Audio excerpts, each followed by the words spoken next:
माया, हम हर बार कहते रहते हैं कि सब माया है, ये माया है, वो माया है। तो सर एट दिस मोमेंट अभी मैं यहाँ बैठा हूँ, तो मैं अभी कैसे डिसाइड करूँगा कि मैं कैसे डिफ्रेंशिएट करूँगा कि ये एक क्लियर माइंड की चीज़ डिसीजन होना चाहिए और ये एक जो जो ऑब्टेन्ड ऑक्यूपाइड माइंड है उसका डिसीजन होना चाहिए।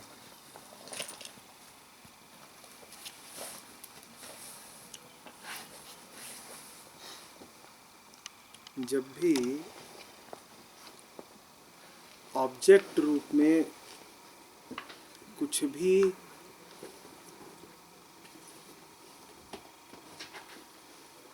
मन पर छाए वो माया है, उसमें तुम्हें और ज़्यादा सोचने की ज़रूरत नहीं है। मन पर छाना दो तरीके से हो सकता है, आकर्षण नहीं तो विकर्षण, अट्रैक्शन नहीं तो रिपल्शन। जब भी कभी कोई ऑब्जेक्ट, और जो भी ऑब्जेक्ट होता है मानसिक, उसका कोई आकार होता है, कोई नाम होता है। जब भी कोई चीज़, विचार, व्यक्ति, वस्तु मन पर छाने लगे, सोच का केंद्र बन जाए, तो समझ लेना कि माया है। और कुछ नहीं होती है माया। मन का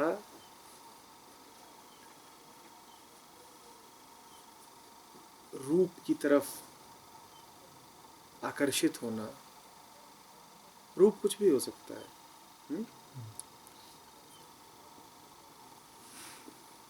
या फिर रूप से डरना, वो भी माया ही है। दोनों ही स्थितियों में बात मन पर छाई तो हुई ही है।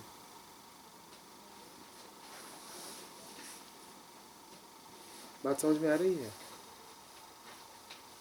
कोई इंसान है, तुम्हें बार बार याद आता है, रूप हुआ ना, वो एक रूप है, ये माया है। कोई इंसान है जिसकी याद से तुम मुक्त होना चाहते हो, ये भी माया है। कुछ पाना चाहते हो, माया है। कुछ छोड़ना चाहते हो, माया है।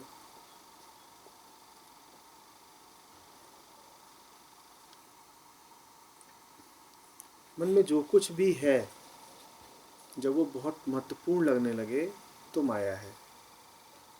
वो कुछ भी, एनी मेंटल कंस्ट्रक्ट, वो तुम्हारी नज़रों में ऊंची से ऊंची चीज़ हो सकती है और छोटी से छोटी चीज़ हो सकती है, पर अगर महत्वपूर्ण लगने लग गई है तो माया है। अरे बात समझ में? इसी को कबीर ने ऐसे कहा है कि जो मन से न उतरे माया कहिए सोए। जो भी कुछ मन पे छाया रहे उसी का नाम माया है। और मन पे जो भी छाएगा उसका रूप, रंग, आकार, सीमा, इतिहास, ये सब होगा ही होगा। मन तो हम जानते ही हैं ना किस में रहता है, टाइम एंड स्पेस में। तो मन पर जो कुछ भी छा रहा होगा वो कुछ होगा, और कुछ माने उसकी छवि बनाई जा सकती है। मन में छवियां ही तो होती हैं। मन का अपनी छवियों को बहुत गंभीरता से ले लेना ही माया है। इतना गंभीरता से लेने लगे कि वो छवियां ही मन की पूरी गतिविधि का केंद्र बन जाएं, तो माया है। और जब मन के केंद्र पर वो बैठा रहे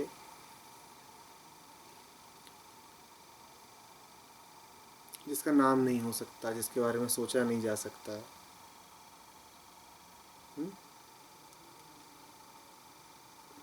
लेकिन जिसकी समीपता से बड़ी ठंडक सी मिलती है, तो समझ लेना मन माया से मुक्त है। अरे बात समझ में? हम्म?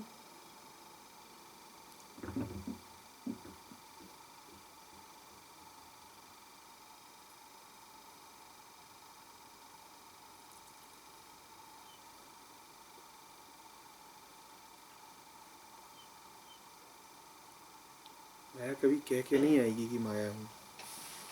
वो हमेशा रूप रंग आकार किसी दूसरी चीज का ही लेगी। तुमसे कभी कहा जाए कि माया लेकर के आओ, तुमने ला नहीं पाओगे।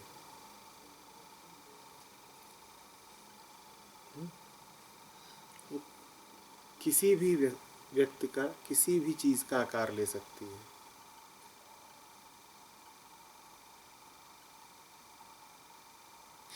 जो ही तुम्हें लुभाने लग गया, समझ लेना वहीं पर माया है। और वो कुछ भी हो सकता है।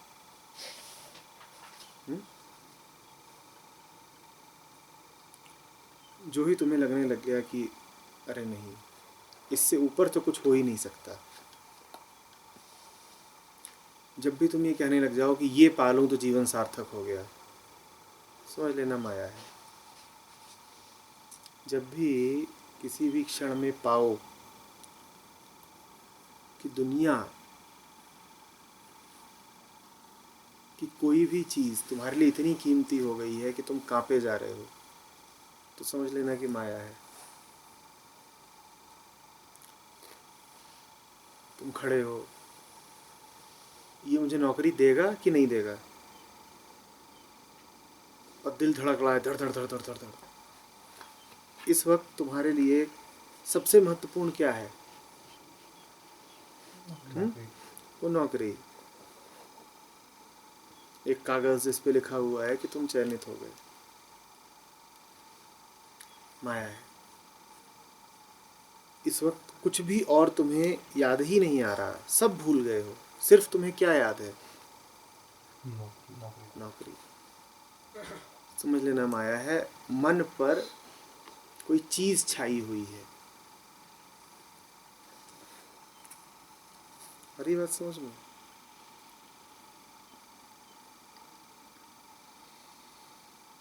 कोई तुम्हें गाली दे करके चला गया और तुम 1 घंटे तक उफनाए बैठे हो, और तुम्हारे दिमाग पर वही इंसान और वही वाकया छाया हुआ है, वही शब्द गूंज रहे हैं कान में। कुछ और इस वक्त तुम्हें याद ही नहीं है। इस वक्त तुम्हारे लिए सर्वाधिक महत्वपूर्ण कौन है? सिर्फ वही। समझ लेना माया है। दुनिया जब भी हावी होती दिखाई दे, उसी का नाम माया है। तो अपने आप से पूछ लो, क्या है जो मेरे लिए बहुत महत्वपूर्ण है? पूरी एक लंबी सूची बनाओ, मेरे लिए क्या क्या महत्वपूर्ण है। ईमानदारी से, जिन भी उद्देश्यों के लिए तुम जी रहे हो, जिन भी बातों को तुम कहते हो कि ये जीवन को सार्थकता देती हैं, उनकी एक फेहरिस्त बना लो, और फिर उन सब के आगे लिख दो माया। वही माया है। जो कुछ मन पे छाया, उसी का नाम माया। जिसके लिए भी तुम जान देने को उतारू हो, उसी का नाम माया है। जिसको ही तुम कहते हो कि मेरे प्राणों का प्राण है, उसी का नाम माया है। जिसको ही तुम कहते हो कि तू न रहा तो मेरा क्या होगा, उसी का नाम माया है।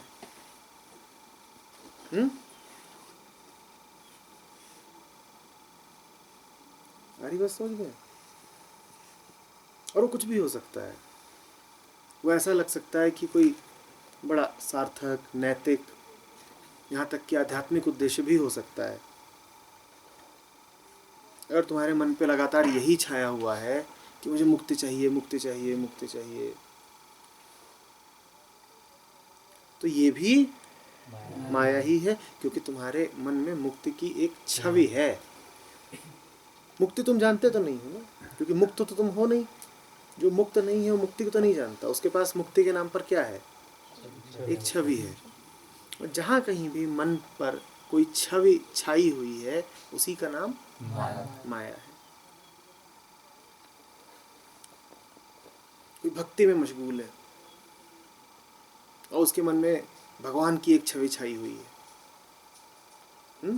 मेरे भगवान ऐसे हैं, बड़े सुंदर हैं, ऐसे हैं, ऐसे हैं।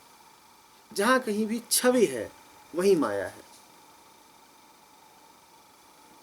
जो वास्तविक रूप से समर्पित मन है वो किसी छवि को नहीं समर्पित होता, वो सत्य को समर्पित होता है। और सत्य का कोई नाम पता ठिकाना नहीं होता।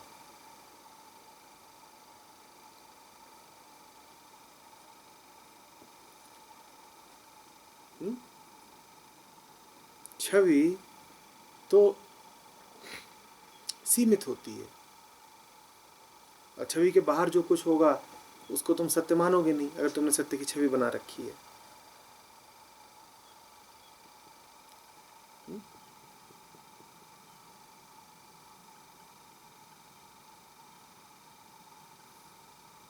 तो अपनी सूची को ध्यान से देखना कि इसमें मैंने क्या क्या लिख रखा है, और जो कुछ लिख रखा हो वही तुम्हारे कष्ट का कारण है।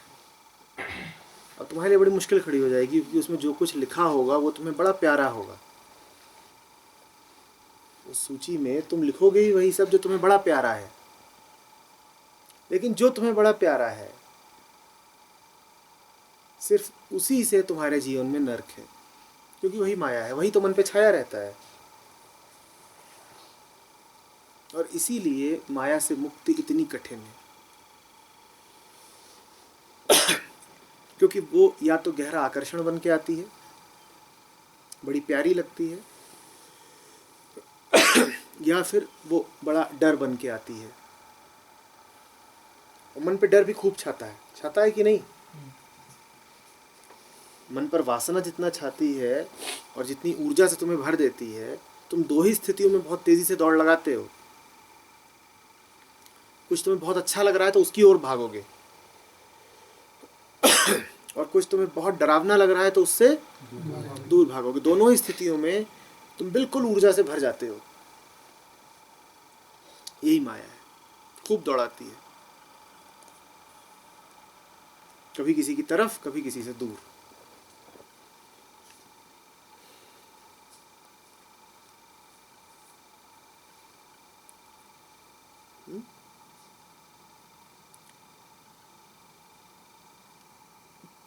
आकर्षण जानती है माया, प्रेम में खत्म हो जाती है। इसीलिए आकर्षण में और प्रेम में जमीन आसमान का अंतर है। हमने क्या कहा था? माया जहां है वहीं पर रूप रंग आकार नाम छवि है। तो तुम भी इसी बात से जांचो। जहां तुम कहते हो कि तुम्हें प्रेम है, क्या रूप रंग आकार छवि नाम है वहां पर? जांचो कि जिससे भी कहते हो कि प्रेम है, यदि उसका रूप रंग नाम छवि आकार बदल जाए तो क्या प्रेम तब भी रहेगा? यदि उसका इतिहास बदल जाए तब भी रहेगा। जो भी कुछ मन के दायरे में आता है, सोचा जा सकता है, यदि वो बदल जाए तो भी क्या प्रेम बचेगा? यदि नहीं बचेगा तो प्रेम है ही नहीं, वो माया है।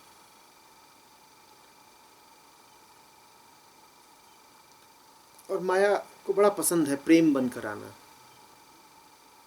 तुम चिल्लाते हो मुझे इश्क हुआ, तुम समझ ही नहीं पाते माया है, क्योंकि रूप रंग शामिल है उसमें, सारी मानसिक वृत्तियां शामिल हैं उसमें, तुम्हारी पसंद नापसंद शामिल है उसमें।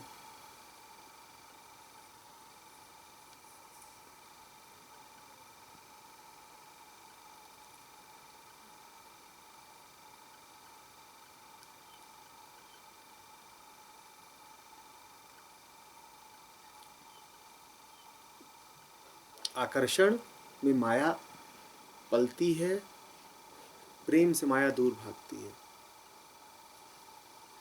ठीक इसी तरीके से भ्रम से माया को खूब पोषण मिलता है, और ध्यान में माया सफा चट हो जाती है। क्योंकि ध्यान का अर्थ ही है कि बात की हकीकत दिख जाएगी। सतह सतह पर तो रूप रंग आकार नाम यही सब होता है ना, छवि। पर ध्यान का अर्थ है कि छवि के आगे कुछ है, ये दिख गया।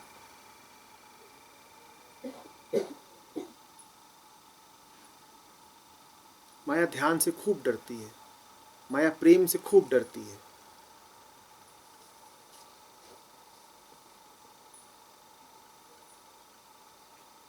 माया को सीमित बहुत पसंद है। जहां कहीं भी तुम बांटो, सीमाएं खींचो, बहुत पसंद है। पर माया मुक्ति से बहुत डरती है। मुक्ति माने असीमित।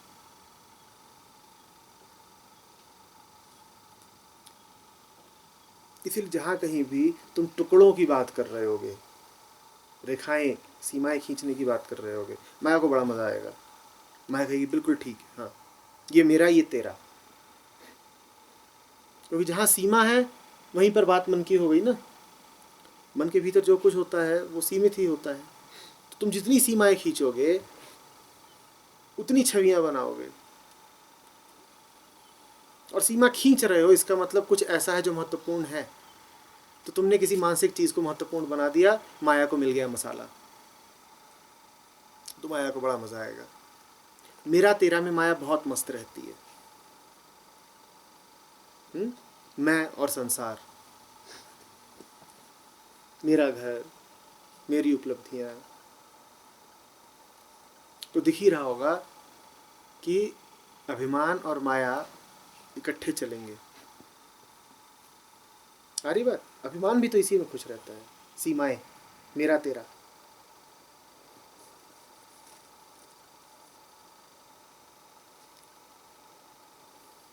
इसी तरीके से अगर गौर करोगे तो सुख दुख से माया का खूब संबंध पाओगे। सुख माने मुझे क्या पसंद है, और दुख माने मुझे क्या नापसंद है। और मैं कौन जिसे ये पसंद नापसंद है? मैं कौन जिसे ये सब पसंद नापसंद है? मेरा अतीत, मेरी वृत्तियां, मेरे संस्कार, इन्हीं को तो पसंद नापसंद होता है। एक को जो पसंद है वो पड़ोसी को नापसंद है। लड़के को जो पसंद है लड़की को नापसंद है। जवान को जो पसंद है बुढ़े को नापसंद है। हिंदू को जो पसंद है मुसलमान को नापसंद है।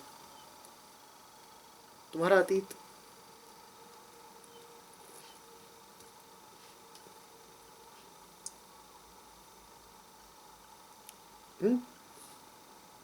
जहां ही तुम सुख अनुभव कर रहे हो समझ लेना माया नाच रही है। और जहां तुम दुख भी अनुभव कर रहे हो वहां भी समझ लेना माया नाच रही है। तो इसीलिए हमारे त्योहार कहने को तो सत्य के उत्सव होते हैं, पर उन सब में नाचती कौन है? माया।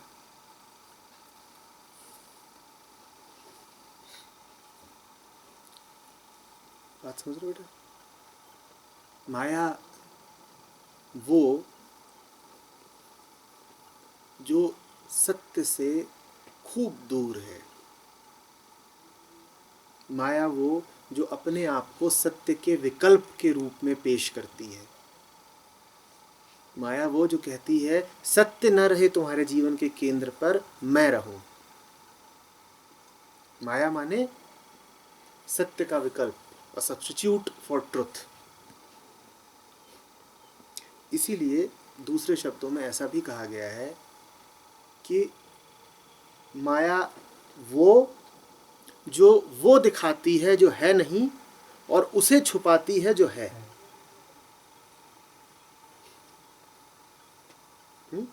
शास्त्रीय तौर पर माया को ऐसे परिभाषित कर देते हैं।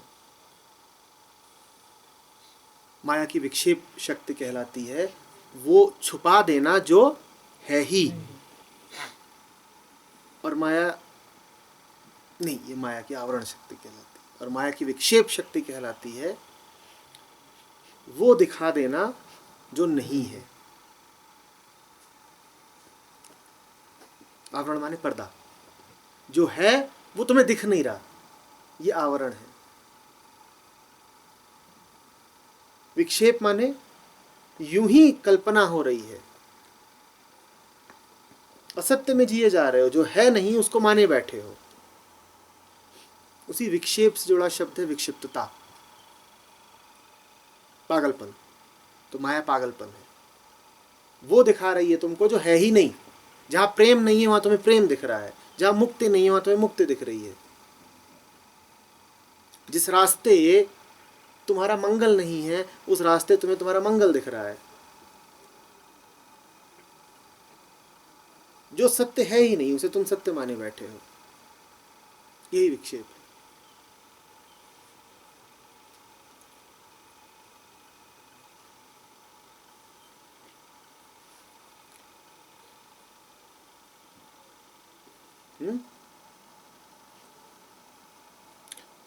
तो शुरू करना बड़ा सरल है। अपनी सूची में जो भी लिखा हो, कौन सी सूची, क्या है जो मन पे छाया रहता है मेरे, क्या छाया रहता है मन पे, जो भी मन पे छाया रहता है, बड़ी ईमानदारी से और बड़ी निर्ममता से उसके आगे लिख दो माया। अभी भी जो मन में चल रहा हो उसके आगे लिख दो माया। यही मुक्ति है। माया को जान लेना, माया ही माया से मुक्ति है।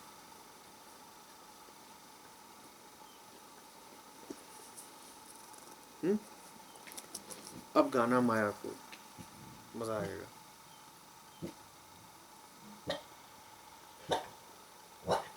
माया तुम्हें गवाए तो क्या मजा है, तुम माया को गाओ तब मजा है। है तुम्हारे में माया तो ठगनी बड़ी, ठगत फिरत सब देश, जा ठगने ठगनी ठगी ता ठग को आदेश। गाओ माया को, क्या पता गाते गाते ठगनी को ठग लो।